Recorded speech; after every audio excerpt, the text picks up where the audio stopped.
इस क्वेश्चन को 2 मार्क्स में पूछा गया था, तो आज हम इसे सॉल्व करने वाले हैं। और इसे सॉल्व करने के बहुत सारे तरीके हैं, मतलब बहुत सारे यानी बहुत सारे।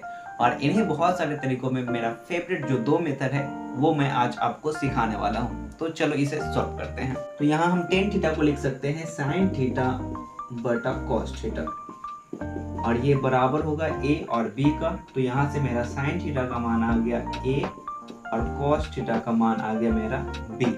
तो अब हम यहाँ क्वेश्चन को सॉल्व करते हैं। तो a और साइन थीटा का मान हमने a निकाल लिया, तो a माइनस बी और cos का मान b, और फिर से सेम यहाँ पे हम करेंगे प्लस साइन, तो प्लस और b का b। तो यहाँ पर a square minus b square और a square plus b square. तो ये इसका आंसर है। तो ये सबसे इजी मेथड है। तो अब हम इसका सेकेंड मेथड भी देखते हैं। इसमें हम सेक से गुना करेंगे ऊपर और नीचे दोनों में। तो सेक थीटा से गुना कर देंगे तो ये आ जाएगा b cos थीटा, और यहाँ पे same a sin theta plus b cos theta.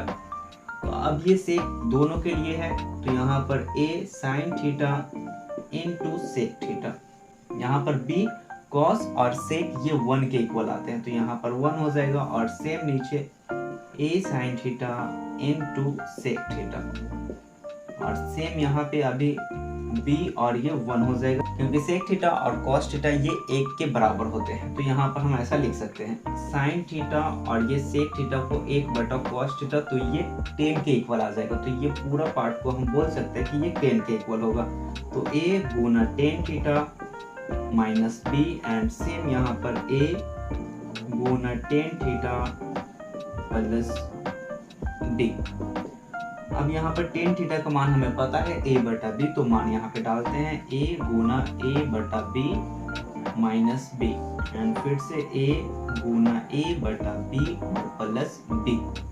तो अब हम यहाँ पर एलसीएम लेते हैं, तो a square minus b square बटा में b, और same a square plus b square and b, ये b और ये b कैंसिल। तो यहाँ पर a square minus b square और a square plus b square.